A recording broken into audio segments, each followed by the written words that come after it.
and welcome back to Trim the Fat. It's a podcast designed to help us on our emotional, our physical, and our spiritual journey. I have today with me my friend, Dr. Robin Terry. She's a mom. She's a pharmacist. She's all things. She has a book. She's an author. She probably has much more things to talk to us about, and I'll let her introduce herself.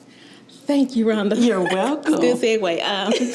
So yeah, like Rhonda said, my name is Robin Terry. I am a pharmacist by training. We actually met in pharmacy school. Yes. We went to the same pharmacy school. UT. I'm a mom of 4. And I guess today we'll talk about my story, and I'll just start by saying I'm a mom of 4, and I had my first when I was 16. So that's a story in itself. That is. And I wrote a book about it. That's it. Go ahead. That's fine. Yeah. We'll get into it. We're just going to get into it. So, no, I like how you said I'm a mom of 4. Because, some people think when you say mom, they just think 1 or 2. Mm-hmm. And that you were a mom started at 16. So mm-hmm. Let's talk about how you felt or how you found out or what was all those things, that the pressures around becoming a mom. And because some of us were pregnant or had to have an abortion or mm-hmm. lost a child at that age because our parents or grandparents were like, no, you're not having that. If you're living in my house, no. Yeah. Right? Yeah. That's true. That is true. Like most teenagers, I was curious about sex. And so I had sex with my boyfriend at the time. It was my first time. Mm-hmm. And I got pregnant, and what's funny is that my mama knew I was pregnant before I did because she was just looking at me one day, and she was just staring at me. I was like, what? And she said, you're pregnant. I said, no, I'm not. She said, have you had sex? Girl, I was trying to lie to the end. Right. I was like, no, ma'am. Because I didn't want her to know that I had done something she told me not to do. Right. But anyway, I got a pregnancy test, and I took it. It was positive, and my mom basically asked me, what do you want to do? What I want to do, if I wanted to have a baby or not. Mm-hmm. And so I was like, yeah, you didn't get rid of me. And so at that point, I don't know. I was so scared, and I knew my life was going to change, and I was still in high school, and I was worried about what people were going to say, mm-hmm. and if I was going to finish high school. And so I think the scariest part, though, was my dad. I wanted to say something, ask about Daddy. I was really afraid, because I didn't know what he would say or how he would feel, and you got to read the book if you want to know what he said, because it's like the story gets real good. But long story short, my mom told my dad so I wouldn't have to, and then that's when the real journey began. Let me ask you this, though. So when your mom asked you, let's go back to when you had a boyfriend, y'all decided to do that. Had your mom or family talk to you about sex and the scares of pregnancy or things like that? Yeah, all the time. Like most parents, you talk to your kids about sex. And my mom, because I have an older sister, both of my sisters are older than me. So she talked to all of us about sex mm-hmm. and basically not having sex. And if you want to have sex, to let me know is mm-hmm. what she said. You're like, I'm not letting her know this. And I wish I had told her. Okay. Looking back, I wish I had told her, but I didn't tell her.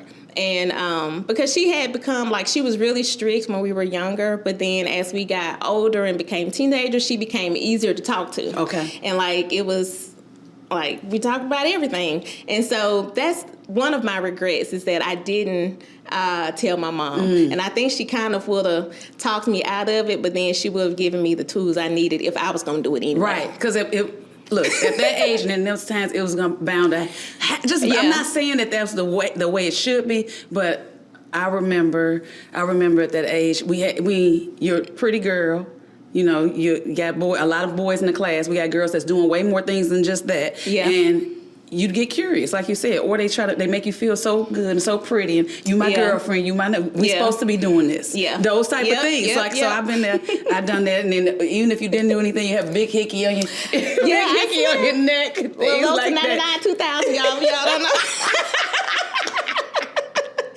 Right.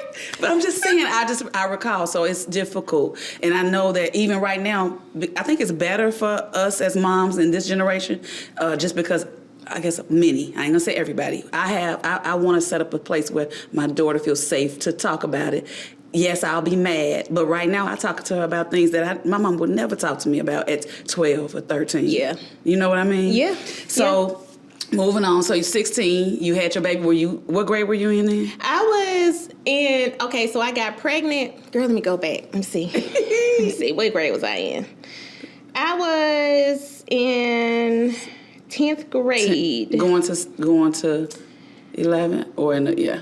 Girl, let me see. In 96, I was in 9th grade, 97. 10th or 11th grade. Okay. Well, I can't do math right now. Okay. I'm under pressure. Okay. But anyway, I was 2 years. You know what? I graduated in 2000. So what? Yeah, about 10th grade then, I guess. When I got pregnant. So I got pregnant when I was 15. I went through the fall, spring, and summer, and then I had her like in October of my sophomore year. Okay. Yeah. Okay. I think that's right. Okay. So you talked about it. You touched on it. You was like, I was scared to talk about it at school or tell people because I was scared what they were going to think about me. So you didn't hide it out through your pregnancy, did you? Through school? No, I didn't. And so this is something I shouldn't have done. So I ended up telling one of my friends before I started showing that I was pregnant. And she went and just told everybody. So I had to deal with the teachers. Yeah, I had to deal with the gossip sooner than you had prepared. I had prepared myself for, because I didn't think she would tell. So she really wasn't my friend. So it was my secret. But she went and told her cousin, who turned around and told everybody. And I'm like, God, and everybody knew, and it spread like wildfire. It was like, Robert and Margaret's daughter pregnant. Robin pregnant. She was so sweet. Judgmental. She was like I'm not sweet anymore because of the the judgment. You was being fast, and now you're pregnant. You ruined your life. I had to hear all of that. You ruined your life. You ain't gonna be shit. You're gonna be on welfare. Like I'm sorry, I cursed. I'm so sorry, but that's literally what I was told. So I had to kind of like take all of that in. But my mama. And my mama even cried. She heard a lot of the gossip. But then she pulled me to the side and she was like, your life is what you make it. It is. And she said, this is not the end of your life. This is not the end of the road for you. I'm here for you. I'm going to be here. Yes. And she was my rock. And lifeline. And so, if I didn't have my mama, I don't know where I would be if I didn't have my mama. See, No, that's so good. So now looking back, now you say you have 4. So can't you see how that kind of thing, that even though it was a trial, got you ready to be the mama, to be the mama to the oldest one now, and probably instill some things that your mama taught you, and then getting ready just for our life. Things are not by accident, right? And I know you can. It's not. But we get mad, we get embarrassed, we get sad, we get shame, we get all those things. But it's not by accident. And I know that you have more to talk about after that. So you went on. You're a success story. That's what it is. It's a success story. But that's why I do this, because it's people that think that I'm supposed to go into hiding, or I'm not. My story is not relevant. Yes, it is. It not matter if you helping one person, but it could be somebody right now that's still shamed 30 years later. You know what I mean? Yeah. And you shouldn't be, because it's a positive. It's a positive. True. And I had that shame for a long, long time. Because even when, Ariel was 5. I'm in my early 20s. I meet this older lady at church. And she was like, oh, this your baby? Yes, ma'am. Yeah. Oh, you fast. No, at church, though. God. That's how it be. It was instant. Not, do you need anything? How you doing? I see you young, blah, blah, blah. So I don't want to be the one that make you turn the other cheek, or or turn look the other way, or say something negative so you could feel bad about yourself. I want to instill and empower and say, okay, you got this going on, but you're good. What do you need? But I don't know. The church is a little different. So even back then, I grew up in a Baptist church, and different story. But anyway, it was because of a lot of the things that I endured in church as a result of my pregnancy and just growing up, that I kind of my faith was shaky. I get it. And so I had to have a whole come to Jesus moment on my own. And it's okay. As I grew up, because, it took me a while to realize that God is not like people. Right. And I was equating God to the way people treated me. Right. And that's where a lot of people get lost today. A lot of people turn away from the faith just because you got these Christians who talk bad about people, mistreat people. And it's okay, if you're a Christian and you're representing God, then I don't want to have nothing to do with your God. So, I had to learn to separate the two. And then to also know that even though these are God's people, that the devil going to use those people too against you. Even if they've been doing you looked up to them, and in some kind of instance, that they're going to use this person or what they said against you, so you won't be what you're supposed to become. Yeah. I mean, and it seems like I'm seeing that more often now as I got older. Not when I was, I think about things from when I was younger, but right now, the people closest to me, it could be at church or at work or a loved one or a relationship. It seemed like they because they learn you, or the devil knows what's good, what you like and what you don't like. They use those people to make you question yourself. That is the truth. Ain't that crazy? That is so true. And then I'm like, why do life gotta be like this? Why does it have to be like this? So, okay, moving on. Again, success story. So tell me about the process, whatever you want to talk about, the time from the oldest child to, your other three. Like, were you hesitant to have more kids, or... Girl, I'm laughing because that's the story too. No, at first, I really didn't plan. Honestly, I didn't plan to have like a lot. I didn't want 4 kids. Okay. When I grew up, I'm like the baby of 4, and I always said I'm not having this many kids. Like, no, like my mom, I was like, it's just too much headache.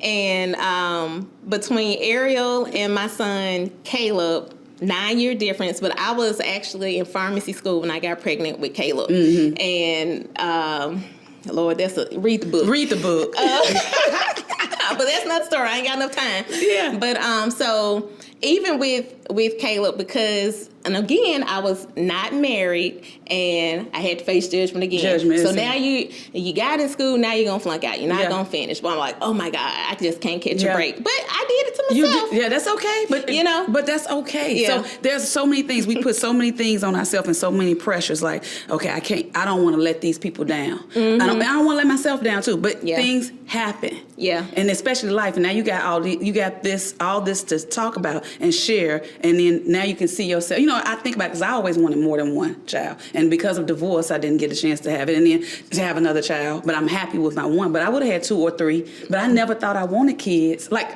I guess when I was in pharmacy school before I got married, I was like, I want to just, travel and do all the things. I don't know if I ever get married, those type of things. And I was like, maybe kids are not for me. Maybe when I get older, maybe 40, 45, I'll adopt. That's what I was going to adopt. Because if I didn't have any, I was like, I'll adopt and just live my life and then help somebody. That was my thought process. But then it didn't happen that way. I did end up getting married. I did end up having a child, but I wanted to have another after I had my other one. And so now I'm just too old. You're not too old. Yes, I am. Girl. Yeah, but anyway, let's move on. So you talked about pharmacy school. What made you choose pharmacy school? Because I don't know that story. Well, I didn't really touch on that really in the book either. So my dad is a pharmacist. And, I had been around like healthcare. My mom's a nurse. She ended up being a nurse. Been around healthcare basically... Let me see. My parents graduated. They both graduated in the 90s. So I was maybe 10 or 11. And then, I was exposed to like healthcare at that time. Okay. And then so I chose pharmacy because I ended up working at Walmart as a technician. And then I saw how a lot of the people of color really didn't understand their medicine. And then the pharmacists there really didn't have time to fool with them. And so I just felt like I wanted to make a difference that way. And then on top of that, somebody messed up and told me I couldn't. Yep, so, same thing. Somebody Yep. messed up and said, you're not going to pharmacy school. You won't get in. Yep. Same thing. So I was like, okay, we'll see. And so I ended up getting in pharmacy school, and I did it.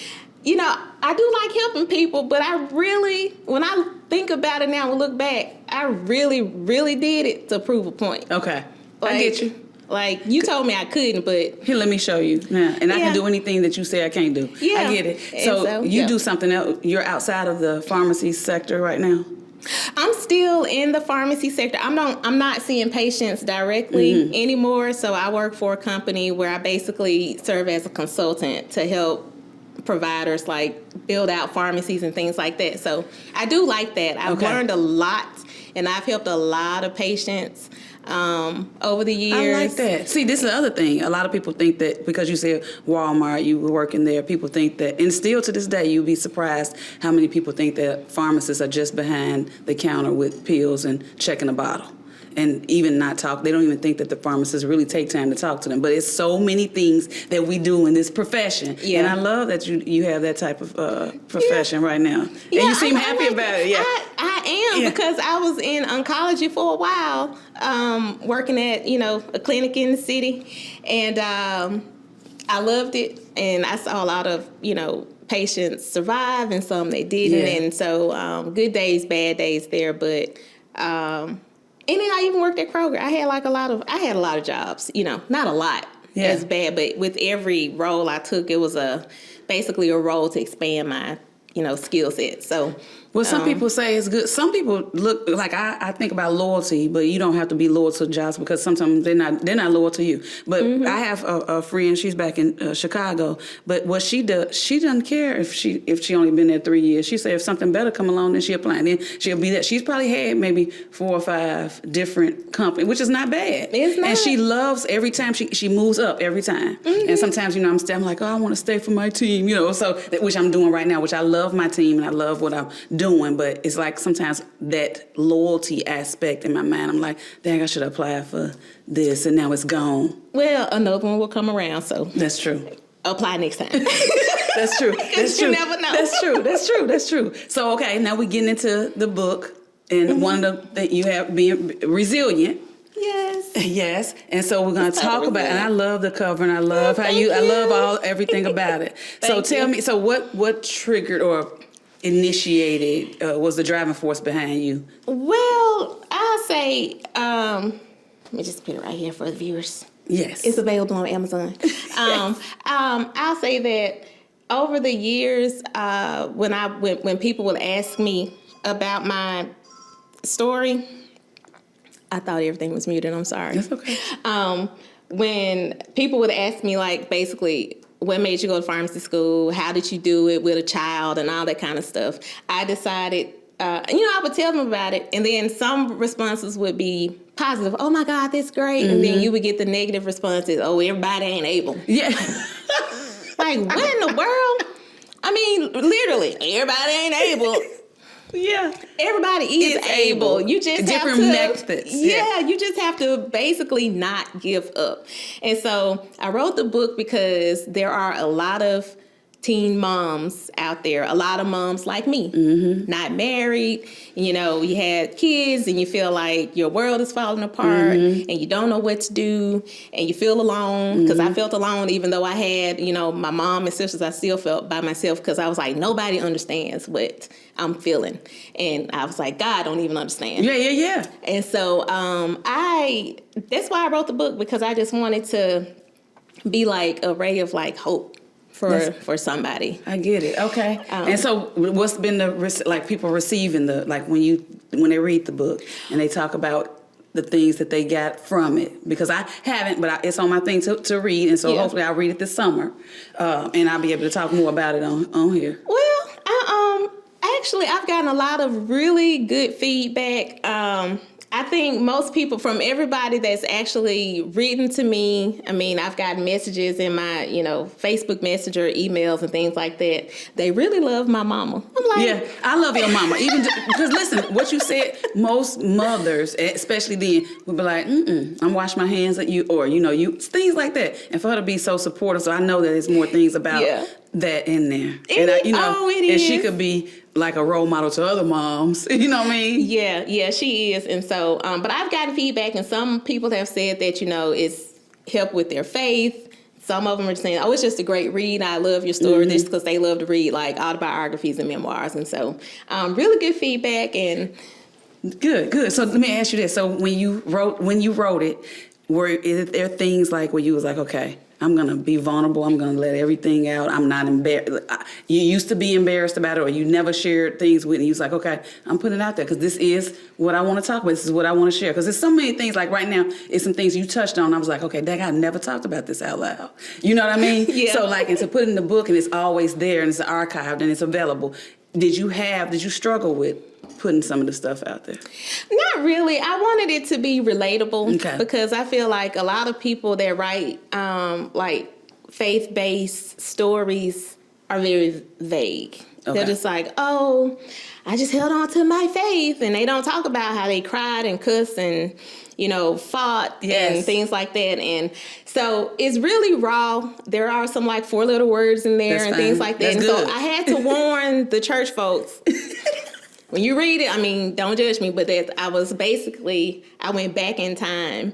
And when I was writing, I went back in time so I could really remember and feel everything that I was feeling. And I read like my old journals and stuff that I had, and I'm like, oh my God, you brought me a mighty long way. I know. Listen, and they crazy. Say, I'm so glad I didn't throw my journals away. Yeah. So sometimes I'm like, oh, why did I go back and read this? But then sometimes I'm like, look how good, look at this. Or I can see everything I manifested, most of the things I manifested, even though I was going through a trial at this time, even though I lost my grandfather, even though I didn't have my daddy there, even though my mom wasn't there all the time, even though, all these things, or even though I was in the streets. And after my grandfather died, I thought I was like, everything that he believed in, I didn't want to believe in no more, because I was like, why did God take him away at this time in my life when I needed him the most? So forget it. So I'm thinking like, when I read my stuff, I was like, look, see, I spoke negative about it at first, but then I came back and said, this is really what I want to do,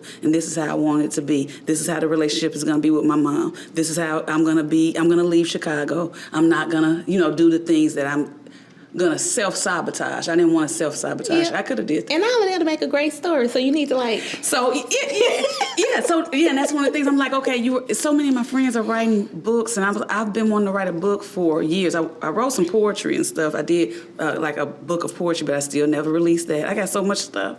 Just to... Put it together, release it. It'll help somebody. It will. Even if it's one person. Even if it's not right now. Yeah, even if it's one person now, then maybe 75,000 in 20 years. You never know. So that's why I say share. You never know who's going to receive. You never know how it's going to be perceived. One of the things they talked about at church yesterday was stop running. That was the thing. It was just stop.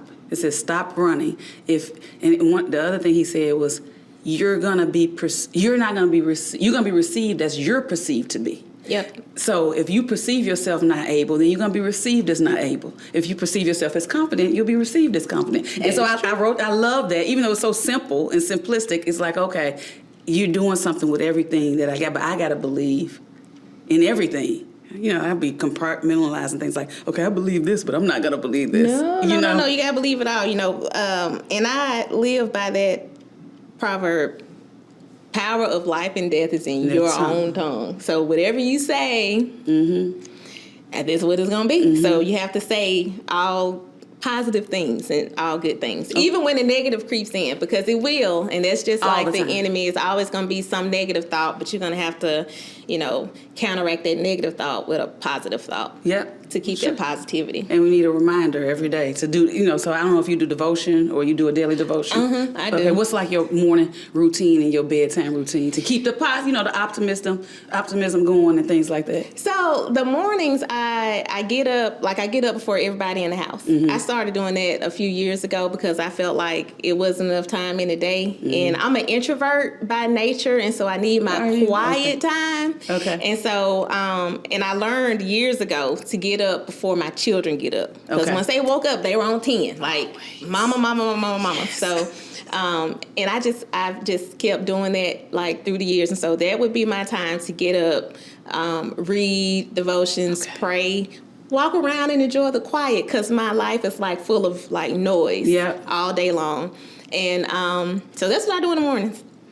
And then in the evenings, I don't journal every day like I used to for a while. So, like, if my mind is just racing and I have, like, tons of thoughts and I'm like, just, I'll journal. Yeah, I'll journal before I go to bed just to get it out. Otherwise, I won't be able to sleep. Up. Yep. I wake up with this on my mind. So sometimes I wake up in the middle of the night because I didn't journal, or I didn't write it down, or I didn't text that person, or I didn't, and I'll wake up in the middle of the night. It'll be 2 or 3 o'clock in the morning, and I'll write it out, and then I feel so much better. Yeah. And it's crazy how you know that it's going to make you feel better, but then you still avoid it sometimes. But yeah, I just did it last week. I woke up in the middle of the night, and I was like, okay, let me get this out of my head. Yeah, because if you don't, it's just you won't rest well. I don't know. It's something to journal, and everybody should try it. Just write it down. Yeah. So let me ask. Oh, I'm gonna ask. I know we've run out of time so much, but no, I got a couple more things to ask before we get into you just talking about why they should get the book and all that kind of stuff. But